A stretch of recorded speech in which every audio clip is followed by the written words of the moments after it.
برادران ملت اسلامی، السلام علیکم ورحمۃ اللہ وبرکاتہ۔ الحمد للہ وکفا وسلام علی حبیبہ المصطفیٰ، اما بعد فاعوذ باللہ من الشیطان الرجیم، بسم اللہ الرحمن الرحیم۔ ثم لتسألن یومئذ عن النعیم، صدق اللہ مولانا العظیم۔ بارگاہ رسالت معاذ صلی اللہ تعالی علیہ وسلم میں درود پاک کا ہدیہ پیش کریں۔ اللہم صلی علی سیدنا و مولانا محمد معدن الجود والکرم وآلہ واصحابہ الکرام وابنہ الکریم وبارک وسلم صلاة دائمة سرمدا ابدا۔ قرآن عظیم میں اللہ رب العزت ارشاد فرماتا ہے، پھر تم سے ہر نعمت کے بارے میں ضرور پوچھا جائے گا۔ جو نعمتیں اللہ رب العزت نے تمہیں عطا فرمائی ہیں، ان سب کے بارے میں قیامت کے دن پھر سوال کیا جائے گا۔ یہ سورہ تکاثر ہے، جس میں اللہ تعالیٰ فرماتا ہے الہاکم التکاثر۔ بہت زیادہ چیزیں جب کسی کو مل جاتی ہیں تو غافل ہو جاتا ہے۔ تکاثر کہتے ہیں حد سے زیادہ کوئی چیز ہو جائے، چاہے وہ مال ہو، دولت ہو، دنیا ہو، جائیداد ہو، جس طرح کی بھی کوئی چیز ہو، خواہشات ہو، جب حد سے زیادہ ہو جاتی ہیں تو آدمی کو غافل بنا دیتی ہے۔ الہاکم التکاثر، اسی سورہ میں اللہ تعالیٰ نے فرمایا پھر یاد رکھو ہر نعمت کے بارے میں تم سے سوال کیا جائے گا۔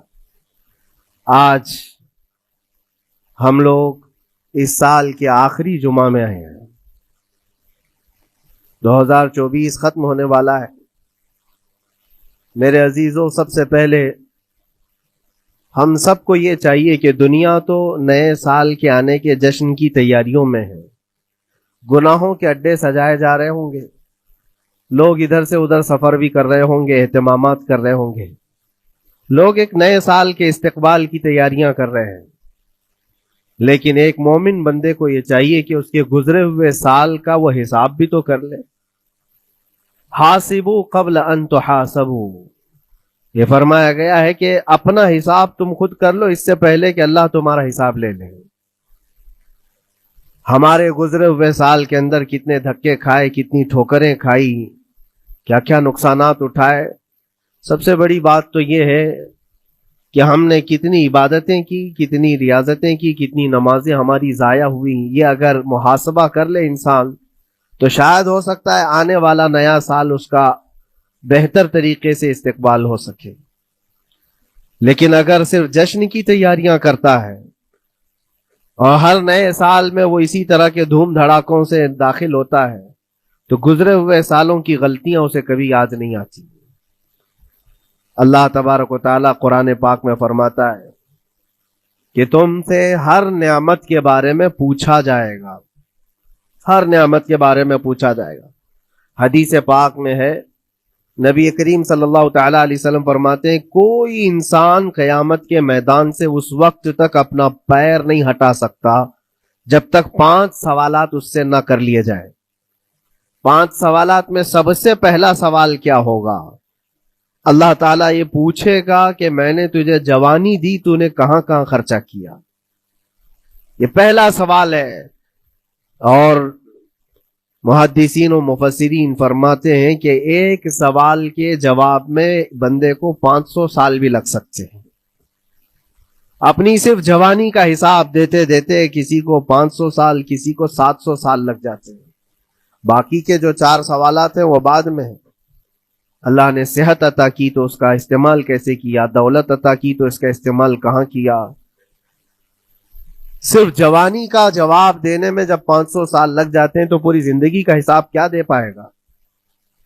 اسی لیے میرے عزیزوں، جس کے پاس آج جوانی ہے یا گزر چکی ہے وہ غنیمت جانے، ایک ایک لمحے کو غنیمت جانے۔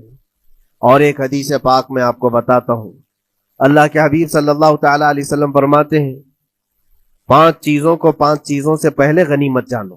اس میں سے 2-3 میں ذکر کرتا ہوں۔ حضور پاک صلی اللہ تعالی علیہ وسلم فرماتے ہیں اپنی صحت کو غنیمت جانو بیمار ہونے سے پہلے۔ آج صحت مند ہو تو اس کی قدر کرو بیمار ہونے سے پہلے. ہاتھ نہیں ٹوٹا ہے ابھی, پاؤں نہیں ٹوٹا ہے, سر سلامت ہے, سوچنے کی طاقت ہے, زبان سلامت ہے. اپنی صحت کو غنیمت جانو اور ہر دن اللہ کا شکر ادا کرو کہ مولا میری طاقت اور میری حیثیت سے زیادہ تو نے مجھے عطا کیا ہے. اور اگر اپنی صحت کا خیال نہیں ہے, قدر نہیں ہے, تو جاؤ کبھی کسی کینسر ہاسپٹل میں جا کر کے دیکھو, کئی ایسے لوگ ہیں جو موت اور حیات کے بیچ لڑ رہے ہیں. کچھ تو ایسے ہیں جو روز موت کی تمنا کرتے ہیں لیکن موت ہی نہیں. مجھے یاد ہے آج تقریباً 8-9 سال ہو گئے ہوں گے, ایک کینسر ہاسپٹل میں ایک ادھیڑ عمر کے شخص سے ملاقات. میں تیمارداری کے لیے یا عیادت کے لیے جایا کرتا تھا. اس شخص نے بستر پر لیٹے لیٹے کہا اس کے گردن میں ایک ایسی عجیب قسم کی کینسر کی پھنسی تھی جس سے ہمیشہ خون اور پیپ رستا رہتا ہے. کافی دنوں سے ہاسپٹلائزڈ ہے, لیکن اس کی جو گڑ گڑاہٹ دیکھا اور ریکویسٹ میں نے سنا, کہا کہ حضرت صرف اتنی دعا کر دے کہ میرا سر اٹھے اور میں سجدہ کر سکوں. اس لیے کہ جوانی میں نے سجدے نہیں کی, اللہ کے عبادت نہیں کی, اور آج شدت سے خواہش ہوتی ہے کہ میں عبادت کروں یا سجدہ کروں, لیکن سر اٹھاتا ہوں تو یہاں سے پیپ اور خون شروع ہو جاتا ہے. اب وہ طاقت نہیں ہے. اس دن میرے دل پہ یہ بات لگی, کیا سچ فرمایا میرے آقا صلی اللہ علیہ وسلم نے, اپنی صحت کو غنیمت جانو بیمار ہونے سے پہلے. کہیں ایسا وقت نہ آئے کہ تم سجدہ کرنا چاہو لیکن تمہارا سر اٹھانے کے قابل بھی نہ رہے, تمہارے پاس وہ طبیعت بھی نہ رہے. ایک یہ تو پہلی چیز ہے. دوسری چیز, نبی مکرم صلی اللہ علیہ وسلم ارشاد فرماتے ہیں کہ تم اپنی جوانی کو غنیمت جانو بڑھاپا آنے سے پہلے. جوانی کو غنیمت جانو بڑھاپا آنے سے پہلے. آپ کو پتا نہیں بڑھاپا کیا ہوتا ہے؟ بڑھاپے میں صرف خواہشیں رہ جاتی ہیں, کرنے کی تمنا رہ جاتی ہے لیکن طاقت نہیں رہتی. بڑھاپے کے اندر اعضاء ڈھیلے ہو جاتے ہیں, نہ وہ صحیح ڈھنگ سے پوری عبادت کرنے کے قابل رہ جاتا ہے, بلکہ وہ سوچتا رہ جاتا ہے کہ کاش میں اپنی جوانی میں اتنی نمازیں پڑھ لیا ہوتا, اتنی تسبیح پڑھ لیا ہوتا, لیکن کر نہیں پاتا. اسی لیے اللہ کے نبی صلی اللہ علیہ وسلم نے فرمایا بڑھاپا آنے سے پہلے اپنی جوانی کی قدر کر لو. اور اتنی تیزی سے یہ جوانی جاتی ہے پتہ بھی نہیں چلتا, بہت تیزی سے گزر جاتی ہے. جوانی ایسا شباب ہے کہ یہ بجلی کی طرح بھاگتی چلی جاتی ہے, کیونکہ جوان ہوتے ہی آدمی کے اوپر ایسی ذمہ داریاں آئیں. اس کو شادی کا خیال آیا, شادی کیا, بچوں کا خیال آیا, بچے ہوئے, پالنے کی بات, گھر بنانے کی فکر, بزنس کی فکر, جاب کی فکر. ان تمام چیزوں میں اتنا گھرا رہا کہ جوانی نکل گئی, بال سفید ہو گئے, پتہ ہی نہیں چلا, بڑھاپا آ گیا. اور اس کے بعد بڑھاپے میں اس کو احتساب کرنے کا موقع ملے تو سوچتا ہے کہ میرے پاس جوانی کے اتنے سال تھے, کاش میں عبادت کیا ہوتا یا کچھ کر لیا ہوتا. لیکن ایک بات یاد رکھو, گیا وقت پھر ہاتھ آتا نہیں, سدا دور دورہ دکھاتا نہیں. سب سے قیمتی چیز دنیا کی یہ وقت ہے جو گزر جاتا ہے. آج کا جمعہ پھر ہم صدیوں بعد بھی یا جتنی بھی زندگی ہو یہ دوبارہ نہیں لے سکتے, یہ واپس نہیں آئے گا ہماری زندگی میں.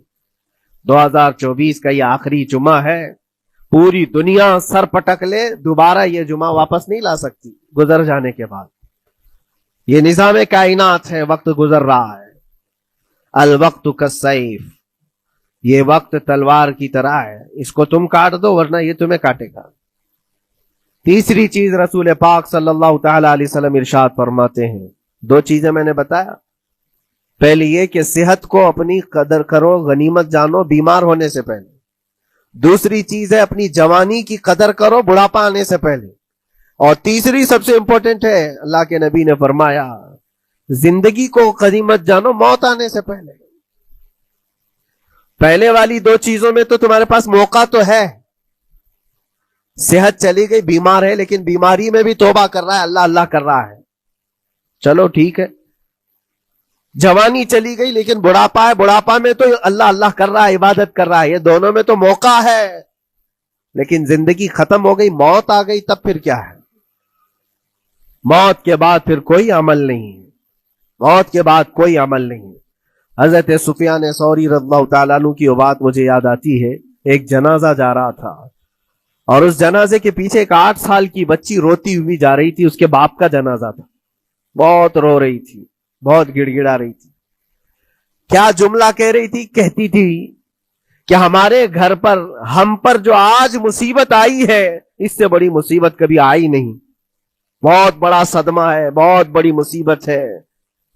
تو حضرت سفیان ثوری نے اس بچی سے کہا، بیٹا تمہارے اوپر جو مصیبت آئی، تمہارے گھر پر جو آئی، وہ کل کو ٹھیک ہو جائے گی، تم پھر معمول پر آ جاؤ گے، بلکہ بات یہ ہے تمہارے باپ پر جو آئی ہے وہ سب سے بڑی ہے، وہ موت ہے، وہ سب سے بڑی ہے، کیونکہ وہ پلٹ کر کے آنے والا نہیں ہے۔ جنازے کو دفن کر دیا گیا۔ دوسرے دن قبرستان میں حضرت سفیان ثوری کہتے ہیں اسی قبر کے پاس میں اس بچی کو روتے ہوئے دیکھا۔ بچی کو باپ سے بڑا لگاؤ رہا ہوگا، وہ قبر کے پاس بیٹھ کر کے رو رہی تھی، یوں کہہ رہی تھی، ابا آپ بیمار تھے، میں دوائی لا دیتی تھی، آپ سونے کے لیے جاتے میں بستر جھاڑ دیتی تھی اور بچھونے بچھا دیتی، آپ کو اڑا دیتی چادر، اور آپ کو کھانا میں لا کر پروس دیتی۔ کل کی رات کیسی گزری؟ کیا کسی نے دوائی پوچھی آپ کو؟ کیا کسی نے کھانا پوچھا آپ کو؟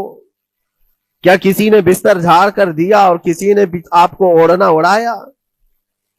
وہ روتی ہوئی اپنے باپ سے، مرحوم باپ سے باتیں کہی جا رہی تھی۔ حضرت سفیان ثوری اٹھاتے اور کہتے ہیں، بیٹا یہ سوالات اب نہ کر اپنے باپ کو کہ کسی نے کھانا پوچھا، دوائی پوچھی، بستر بچھایا، نہیں، اب یہ پوچھ اپنے باپ سے، کل ہم نے جو آپ کو صحیح سلامت دفن کیا، چہرہ ابھی تک سلامت ہے یا نہیں؟ ابھی تک پیٹ سلامت ہے یا نہیں کہ پھاڑ دیا گیا؟ کفن ابھی تک باقی ہے یا چھین لیا گیا ہے؟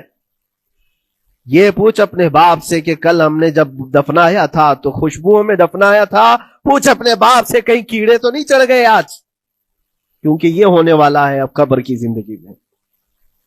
عزیزان گرامی وقار، اسی لیے حضرت مولا علی کرم اللہ وجہہ الکریم جب قبرستان جاتے سلام کرتے قبر والوں کو، اور اس کے بعد 1 گھنٹہ کھڑے ہو کر روتے تھے۔ حضرت سعید ابن مسیب کہتے ہیں، میں مولا علی کرم اللہ وجہہ الکریم سے پوچھا، آپ قبر والوں کے پاس کھڑے ہو کر کیوں رو رہے ہیں؟ حضرت علی فرماتے، میں نے ان سے پوچھا کیا حال ہے تمہارا اے قبر والوں؟ انہوں نے جو جواب دیا، سعید اگر تم بھی سنتے تو روتے۔ کہا کیا جواب دیتے ہیں قبروں والے؟ مولا علی کرم اللہ وجہہ الکریم فرماتے ہیں، وہ مجھے جواب دے رہے ہیں کہ اے علی، ہمارے گھر والوں نے تو ہمیں صحیح سلامت دفنایا تھا، ہمارے چہروں پر مسلسل آج دن اور رات بچھو چھوڑ دیے گئے، ہمارے چہروں پر آج اور ہماری ناک پر بچھو ڈنک مارتے ہیں، ہمارے بالوں میں جس کو ہم آئینے کے سامنے کھڑے ہو کر گھنٹوں سجایا کرتے تھے، پیپ بھر دیے گئے ہیں، اور ہمارے چہرے کی چمڑیاں جھلس گئی۔ یہ سارے جوابات میرے عزیزوں قبروں والوں کے ہیں۔ اس منزل تک ہر ایک کو پہنچنا ہے، اسی لیے سال گزرنے سے پہلے اپنی زندگی کا احتساب کرو۔ اللہ رب العزت نے ابھی بھی ہمیں موقع عطا کیا ہے، ابھی تمہاری زندگی ختم نہیں ہوئی، سانس لے رہے ہو، توبہ کر لو، دعائیں کرو کہ مولا کریم ہمارے لیے نیا سال خیر و برکت والا بنا، گناہوں سے بچنے والا بنا۔ کچھ لوگوں کی حالت یہ ہے کہ گناہوں پہ گناہ جب ہو جاتے ہیں تو نا امیدی کے شکار ہوتے ہیں، اب کیا ہونے والا ہے، میں تو بہت پاپی ہوں، بہت خطا کار ہوں، مجھ سے تو بڑے بڑے گناہ ہو گئے، اب میں کیا کر سکتا ہوں؟ نا امیدی کفر ہے میرے عزیز۔ آپ کو بتاؤں، رسول پاک صلی اللہ تعالی علیہ وسلم ایک مرتبہ صحابہ سے فرماتے ہیں، تمہیں پتہ ہے اللہ رب العزت کا کرم اور اس کا رحم کیسا ہے؟ مسکرانے لگے۔ صحابہ نے پوچھا آپ کیوں مسکرا رہے ہیں؟ کہا اللہ تبارک و تعالی فرماتا ہے کہ صحرا میں چلنے والا ایک آدمی، غور سے سنیے گا، صحرا ڈیزرٹ، صرف ریت کا میدان، کہیں کوئی جھاڑ نہیں، کوئی عمارت نہیں، کوئی چھاؤں لینے کی جگہ نہیں، کوئی ایک بندہ اپنی اونٹنی پر ساز و سامان رکھ کر کے چل رہا تھا۔ صحرا کا سب سے بڑا پرابلم یہ ہوتا ہے کہ راستہ معلوم نہیں ہوتا، ہر طرف تو سیدھا ہی راستہ دکھتا ہے، ڈائریکشن پتہ ہی نہیں ہوتا. چاروں طرف سے آسمان ملا ہوا دکھتا ہے, جیسے سمندر ہے ویسے صحرا ہے.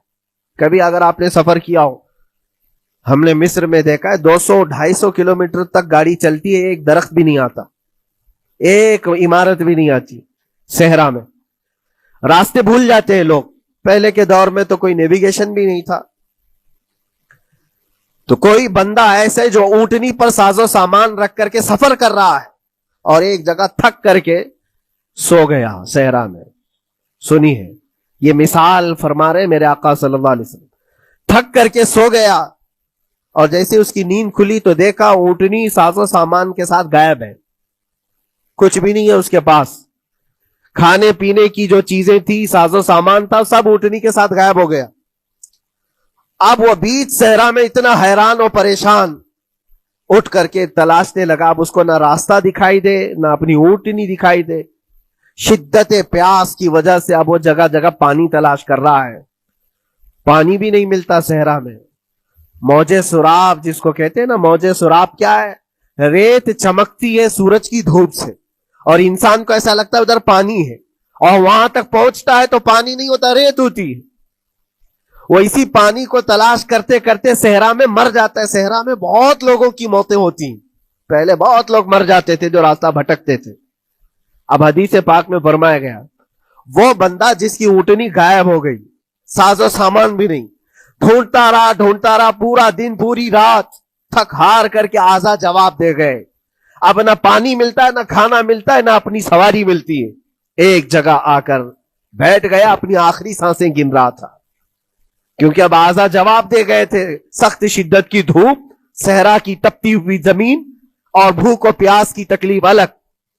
جیسی ہی وہ لیٹا اس کی آنکھ لگ گئی, اس کو لگا اب یہ میری آخری سانسیں ہیں, اب مرنے کا وقت قریب آ گیا ہے. پھر اس کی آنکھ کھلتی ہے. آنکھ کھلتی ہے تو دیکھتا ہے اس کی اونٹنی ساز و سامان کے ساتھ پاس میں کھڑی ہے, کھانا بھی بھرا ہوا ہے, پانی بھی بھرا ہوا ہے, سب کچھ ہے. اب نبی پاک صلی اللہ تعالی علیہ وسلم صحابہ سے پوچھتے ہیں, عرب والے بہت اچھی طرح جانتے تھے صحرا کا سفر کیا ہوتا ہے. پوچھتے ہیں اے میرے صحابہ بتاؤ اس بندے کو اپنی گمشدہ اونٹنی ملنے کا کتنا اچھا لگ رہا ہوگا, کتنی اس کو خوشی ہوئی ہوگی. صحابہ کہتے ہیں یا رسول اللہ صلی اللہ علیہ وسلم اس کی تو جان میں جان آ گئی, صحرا میں اپنی گمشدہ اونٹنی مل جائے, کھویا ہوا سامان, اپنی گمشدہ سواری اور پانی مل جائے, یہ تو حیات نو کی ایک بہت بڑی خوشخبری ہے اس کے لیے. حضور پاک صلی اللہ تعالی علیہ وسلم فرماتے ہیں سنو, یہ مثال میں نے بتایا, اسی طرح سے اگر کوئی بندہ گناہوں میں ڈوب گیا ہے, خطاؤں میں ڈوب گیا ہے, کثرت سے گناہ کرتا رہا, پھر تھک ہار کر کے ایک دن واپس آ گیا, اللہ کی بارگاہ میں سجدہ ریز ہو گیا, جھک گیا, تو اس گمشدہ اونٹنی کے ملنے سے اس صحرا نورد کو جتنی خوشی ہوئی تھی, اللہ کریم اس سے بھی زیادہ اپنے بندے کے واپس آنے پر خوش ہوتا ہے. اپنے بندے کے واپس آنے پر خوش ہوتا ہے رب تبارک و تعالی کہ میرا کھویا ہوا بندہ میرے دربار میں واپس آ گیا ہے. آج ہمارے پاس وقت ہے واپس پلٹنے کا.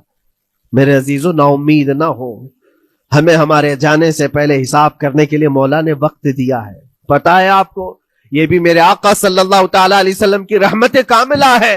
رب تبارک و تعالیٰ سے آپ نے یہ دعا کر کے اپنی امت کے لیے اتنا وقت دلایا ہے کہ اللہ تبارک و تعالیٰ سے حضور صلی اللہ علیہ وسلم نے یوں عرض کیا کہ مولا میری امت کو توبہ کی مہلت دے دے, توفیق دے, مہلت دے. کہا کہ مرنے سے 1 سال پہلے تک؟ کہا نہیں, یہ بہت لمبا وقت ہے, پتا تو نہیں ہے مرنے سے 1 سال پہلے توبہ کرے گا, کب موت آنے والی معلوم نہیں. کہا مرنے سے مہینہ پہلے تک؟ کہا نہیں, یہ بھی وقت زیادہ ہے. کہا مرنے سے 1 دن پہلے کوئی توبہ کر لے تو معاف کر دیا جائے گا.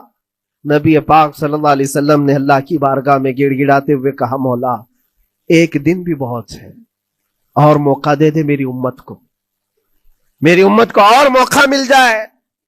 رب تبارک و تعالیٰ نے 1 دن پہلے توبہ کرنے والے کو معاف کرنے کا وعدہ فرمایا, لیکن نبی رحمت صلی اللہ علیہ وسلم نے عرض کیا کہ مولا اور بھی کم کر دے.